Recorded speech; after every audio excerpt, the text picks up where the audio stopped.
I'm sure this isn't maybe your main focus at this point, but we are a week away from the trade deadline. Just curious for, like, in your experience, especially, and now being with a new GM, how much are you checking in? How involved are you in maybe weighing different options? Does he ask for opinions a lot? Like, how does the dynamic, I guess, kind of work for you at this time of year? Well, Chris and I talk all the time, daily, and so there's nothing new with that. There doesn't have to be a trade deadline involved for that to happen. Our communications are daily, and with regard to a deadline that's approaching, I worry about today practice going to Toronto, and that's where it goes for me. But we communicate about everything, and so conversations always take place about everything that goes on inside the organization when it comes to the team at some point, and so we talk. But right now, my focus is the players and practice and getting ready for Toronto. Is it anything that you think permeates in the room at all? Whether it's guys can't. excited about possibilities? You'd have to ask them. You'd have to ask them what they're, how they handle that. I can just tell you from my standpoint. You'd have to ask each person. They might vary differently with their answer. And so for me, we're just business right now. Practice was the same. We got a massive game coming up, and we focus on that. I like our team, and things have gone in the right direction recently. We need to continue that. You talk about a massive game. Yeah. Just how Toronto's playing lately, what stands out? Yeah, I think they've only lost a couple games in their last 10, so they're doing the right things and finding ways to win hockey games. So it'll be good to go up there and test ourselves. Is it one of those where you want to make sure you're disciplined, stay out of the box, and not give them any fuel in the PP?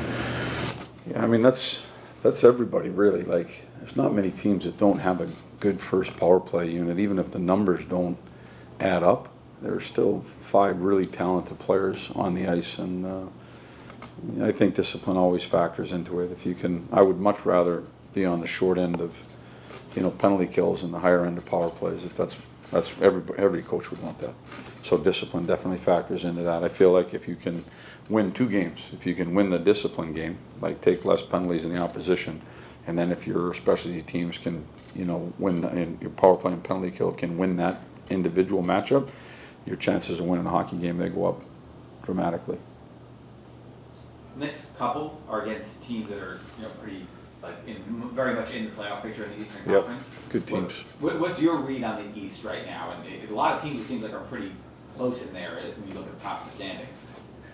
Yeah, the top of the standings gets bunched up a little bit, and then right around the wild card spot gets bunched up. There's probably 8 to 10 teams that are in that patch of area that's in the playoffs or just out of the playoffs and fighting for space. And there's never easy games either. Teams that are a little bit further under the radar than that, they're playing because they want to win hockey games, and nobody likes to lose. It feels better when you're winning. It doesn't matter at that point about a bigger picture. It just matters about the day-to-day and playing for pride and to win hockey games.